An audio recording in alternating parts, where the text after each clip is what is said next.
हम मीनू झा गोर लगै छी समस्त मिथिलावासीके। अपन माताजीके संग एकटा बेटी विवाहक गीत लऽ कऽ उपस्थित छी। कोशिश करै छी अपने लोकनिके नीक लागै। धन्यवाद। जय मिथिला, जय मैथिली। घर पछुआरबा में पीपरक गछिया, झीर झीर बहै बरसात यो, झीर झीर बहै बरसात यो, ताहि तर बाबा पलंगा ओछाओला, सुतल पीताम्बर तानियो, सुतल पीताम्बर तानियो, सुपते खेलैते एली बेटी कुमारी,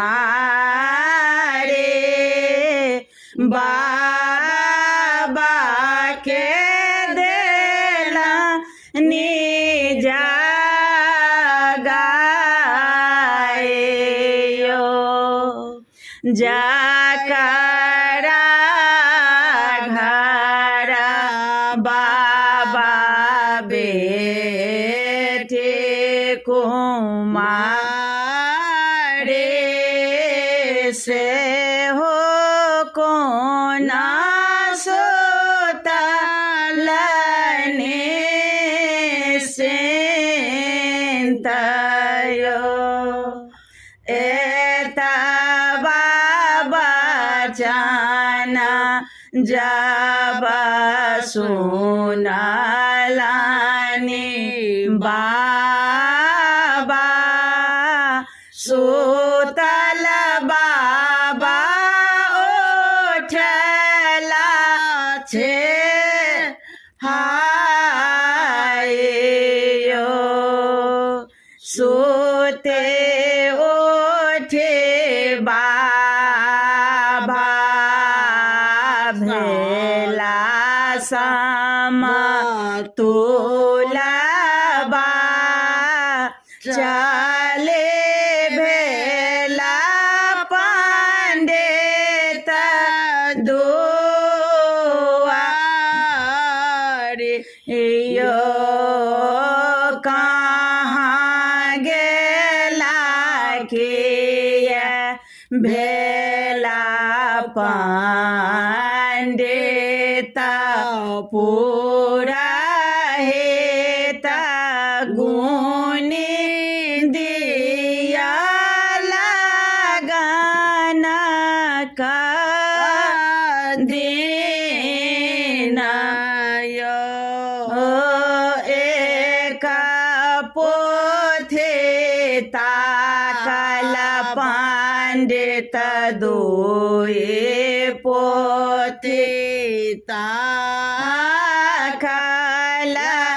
ताके लेला भागवत पुराण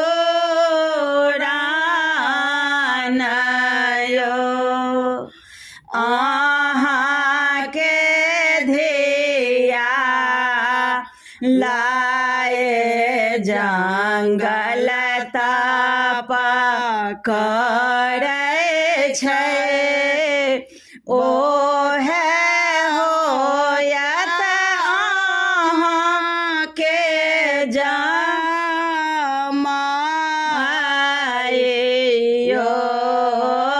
अहाँ लेखे बाबा ताप से भिखारी